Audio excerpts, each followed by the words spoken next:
Bonjour à tous, merci d'être parmi nous pour cette nouvelle vidéo. Nous allons voir ensemble comment se déroule l'oral externe du concours ATSEM. Je sais que vous êtes très nombreux à attendre cette vidéo. Désolée pour le retard, ça y est, voilà, elle est faite pour vous. Pour ceux qui ne me connaissent pas encore, donc je suis Béatrice Monnier, formatrice pour les CAP AEPE et pour le concours ATSEM, et vous pourrez également retrouver le lien, je mettrai le lien du site sur lequel on va dire je poste toutes les vidéos et le cours, si ça peut vous intéresser, en bas de la vidéo. Nous allons donc diviser cette vidéo en 3 parties. Nous allons d'abord voir ensemble le déroulement de l'oral, puis après les attentes du jury, et j'essaierai de vous donner quelques conseils pour réussir votre concours. Nous allons donc débuter cette vidéo par tout simplement le déroulement de l'oral du concours ATSEM. Alors, externe, hein, d'accord, externe. Donc tout simplement, il faut savoir que en fonction des CDG, cet oral peut s'appeler également épreuve d'entretien ou épreuve d'admission. Seuls les candidats qui ont été déclarés admissibles à l'écrit, c'est-à-dire au QCM, vont être autorisés à passer, on va dire, cet oral. C'est un oral qui est coefficient 2, qui est noté sur 20 points. Vous allez être noté, on va dire, jugé plutôt par 3 membres du jury, ou 2, hein, mais en principe c'est 3 membres du jury, et c'est un oral qui dure 15 minutes. On va revenir d'abord sur les membres du jury. Les membres du jury sont tout simplement des élus locaux, très souvent des élus locaux, des fonctionnaires territoriaux. Ça peut être également des directeurs d'école et ainsi de suite. En gros, ce sont tout simplement de vrais professionnels, on va dire, de la petite enfance et notamment du domaine scolaire, pour tout simplement être capables de juger vos aptitudes et vos compétences pour ce métier. Donc je vous ai dit que l'oral dure 15 minutes, donc on va le diviser en 2 parties. Alors peut-être d'abord une première partie qui ne rentre pas dans les 15 minutes, vous allez d'abord avoir les membres du jury qui vont se présenter. Ils vont se présenter un par un, donner en principe tout simplement leur statut. Cette présentation des membres du jury, il faut bien le savoir, ne rentre pas dans les 15 minutes de votre oral, de votre concours. Ça, c'est très important. On va dire le temps qui vous est imparti, c'est-à-dire 15 minutes, va débuter dès que les membres du jury auront terminé de se présenter. À partir de là, ils enclenchent le minuteur. Et là, vous avez donc 15 minutes. Ces 15 minutes sont divisées par 2, donc je vous l'ai dit. Vous avez d'abord une première présentation, vous allez d'abord vous présenter. Les membres du jury vont vous demander de vous présenter.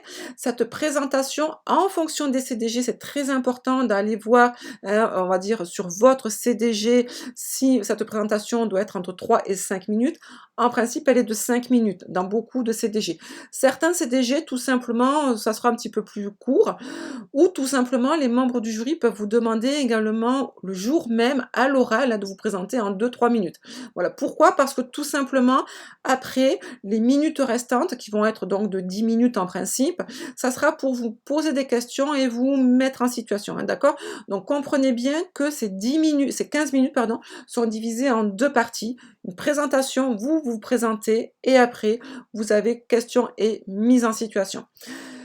Maintenant, tout simplement, on va voir ensemble les attentes du jury. Donc, les attentes du jury, tout simplement, vous devez savoir que le concours ATSEM externe comme interne et ainsi de suite, le concours, on va dire ATSEM en règle générale, c'est tout simplement un concours réglementé qui se base sur des décrets, le décret de 1992 et le décret de 2010, qui va tout simplement mettre en avant le rôle et la fonction de l'ATSEM.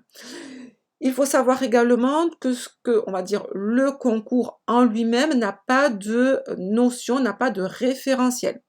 Ça veut dire quoi? Ça veut dire qu'il n'y a pas une liste de matières, il n'y a pas une liste de domaines, on va dire, à apprendre.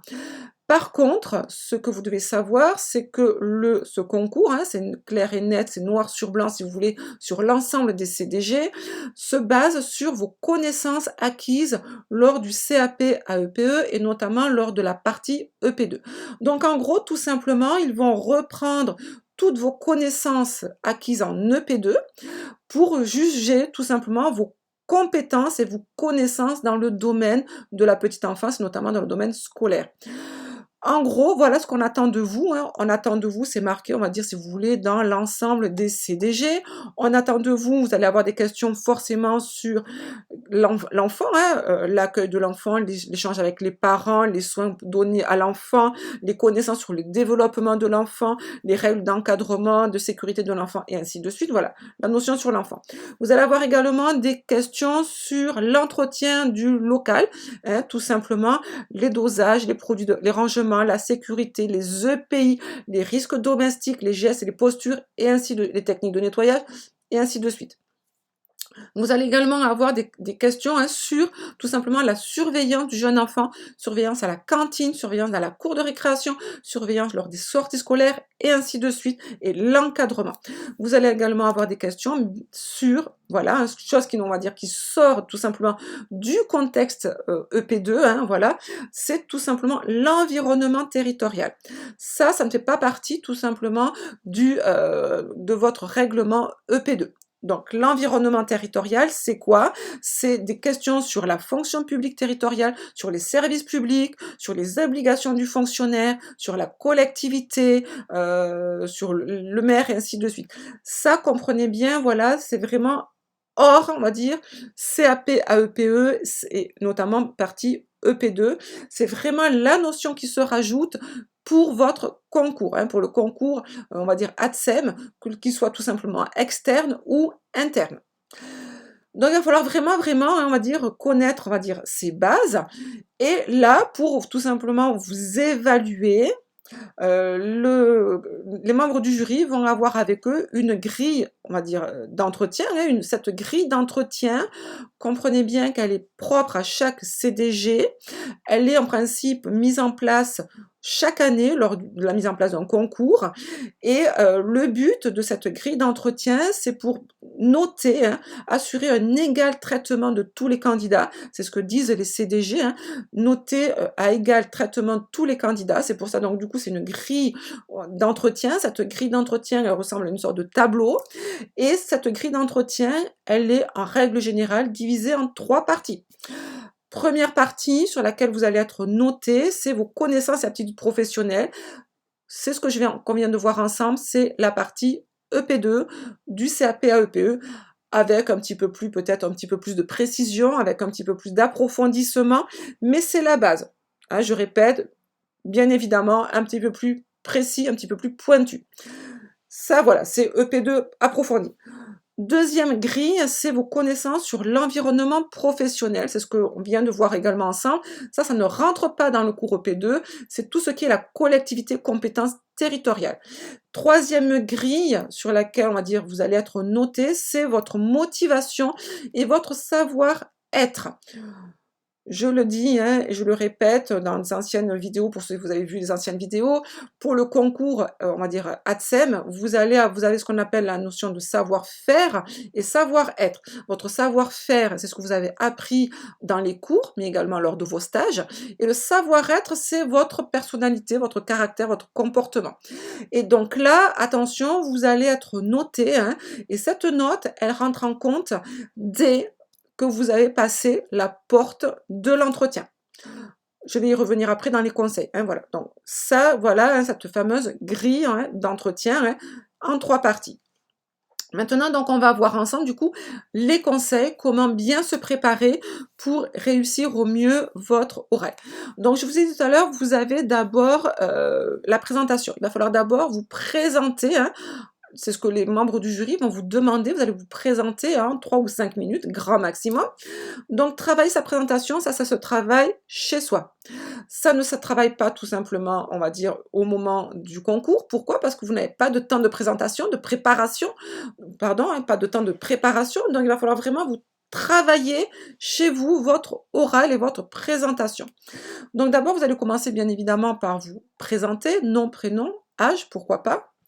Tout ce qui touche à votre vie de famille, on va dire, c'est votre vie privée, ça ne rentre pas en compte dans le concours, hein, donc vous l'oubliez.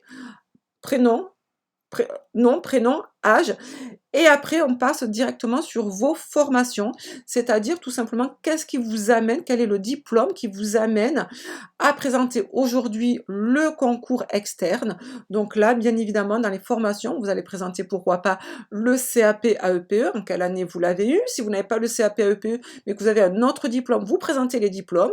N'oubliez pas également de présenter les formations, on va dire, dans le domaine de la petite enfance, mais aussi dans le domaine de la sécurité, dans le domaine de l'entretien du ménage si vous en avez, voilà.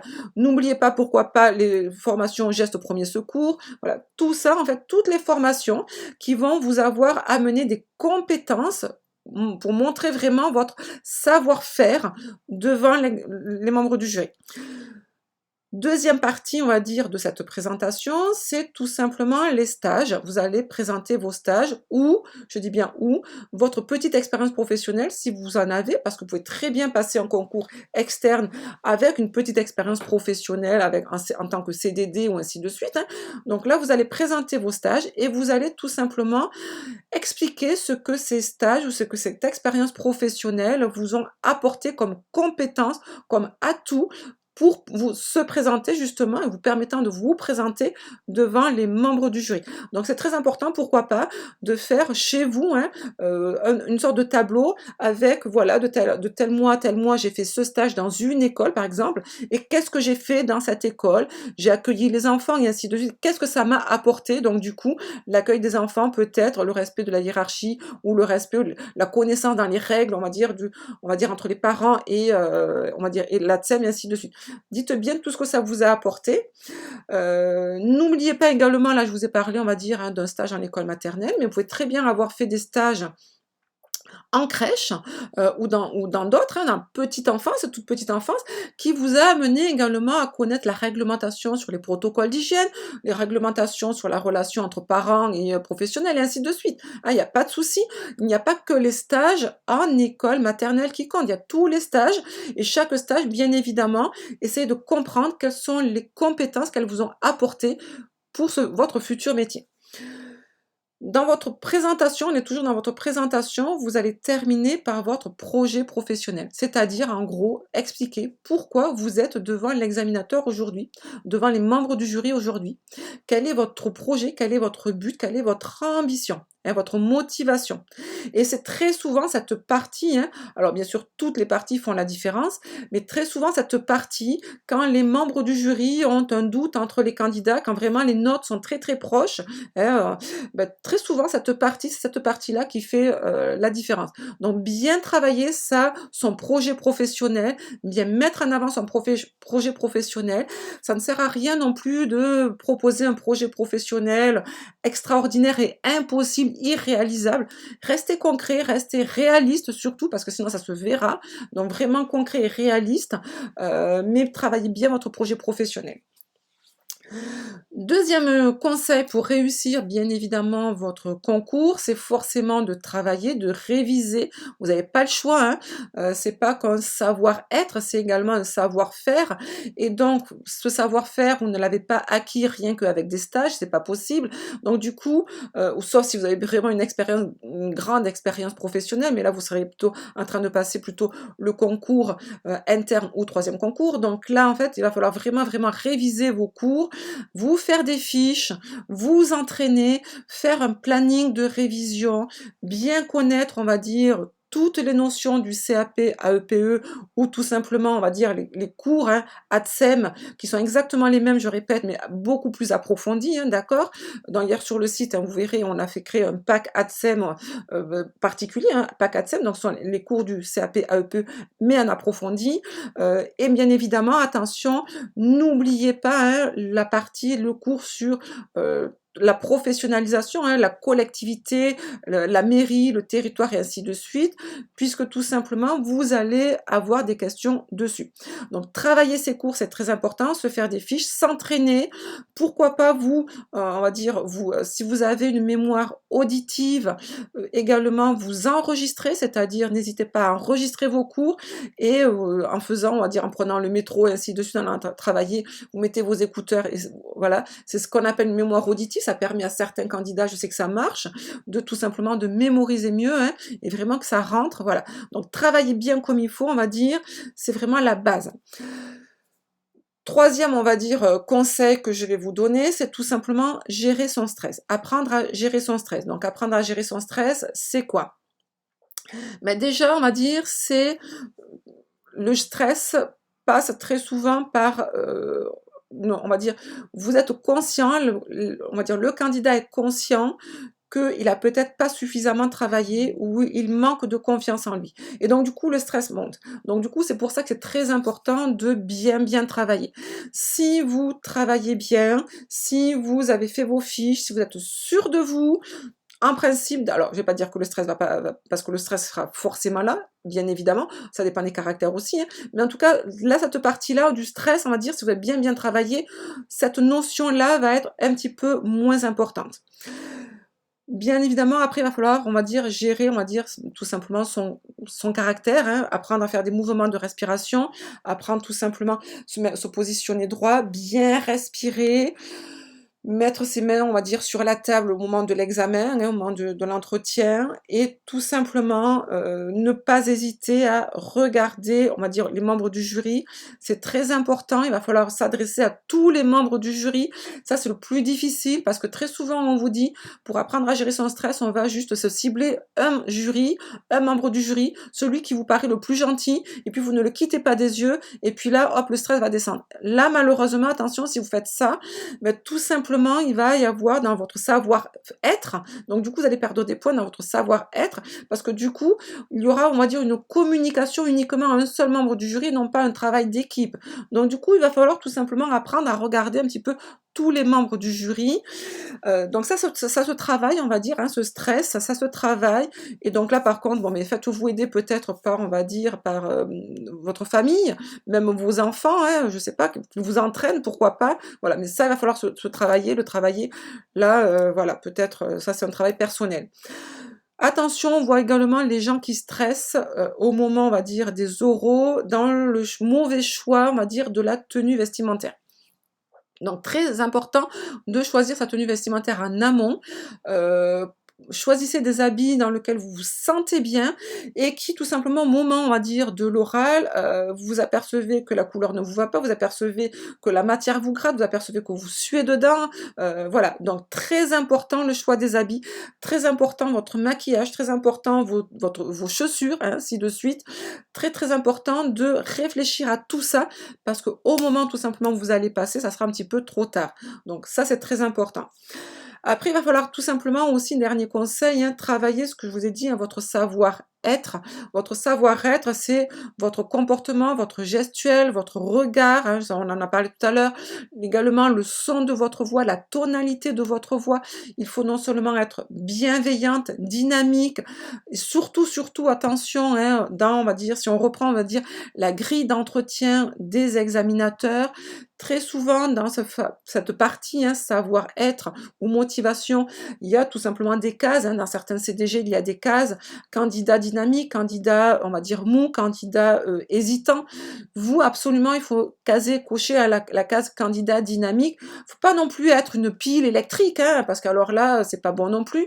Il va falloir savoir gérer, on va dire, votre dynamisme, mais surtout, hein, ne pas être lymphatique, ne pas être hésitant. Ça, c'est très important. Autre conseil aussi, attention à vos réponses. Les examinateurs, les membres du jury vont obligatoirement chercher à vous déstabiliser. C'est la règle du jeu. Vous déstabiliser, ça veut dire qu'ils vont essayer de vous contredire, êtes-vous sûr? Il y en a qui vont le faire en permanence, d'autres qui vont le faire 2, 3 fois, hein. Il va falloir tout simplement être sûr de soi et dire oui ou non et surtout de justifier vos réponses. C'est-à-dire si vous dites juste oui ou non, ben dites-vous que vous allez faire forcément la différence avec un autre candidat qui lui aura justifié sa réponse. Mais vous allez faire la différence, mais dans le sens négatif, forcément. Donc du coup, toujours justifier ses réponses, toujours vraiment, on va dire, développer, tout en étant clair, bien évidemment, clair, concis, précis. C'est très important. Maintenant, tout dernier conseil, hein, je vous ai dit tout à l'heure, vous allez être noté sur, donc du coup, vous allez être évalué, pardon, sur vos connaissances, on va dire sur les questions, me poser des questions et des mises en situation, hein, mise en situation. Donc là, essayez tout simplement d'analyser, vous reprenez tout simplement tous les cours EP2, toutes les voilà, tout ce qu'on a mis, pourquoi pas, hein, toutes les vidéos qu'on a faites, ainsi de suite, mais également les cours que vous trouverez sur le site, et essayez vraiment, vraiment de vous mettre en situation. Pourquoi pas vous faire aider par, je l'ai dit, hein, tout à l'heure, votre mari, votre femme, vos enfants, et ainsi de une amie, pourquoi pas. Mise en situation, c'est très important de vous entraîner. Voilà, j'espère que, on va dire, ça a été clair. Dans la semaine, dans la journée ou dans la semaine, j'essaierai de mettre tout simplement un petit, on va dire, article, hein, dessus. Je mettrai le lien, on va dire, de cet article dans la vidéo une fois qu'il sera terminé. Je vous souhaite un très très bon week-end, un très bon dimanche. Prenez soin de vous et à très bientôt. Au revoir et bon courage pour le concours.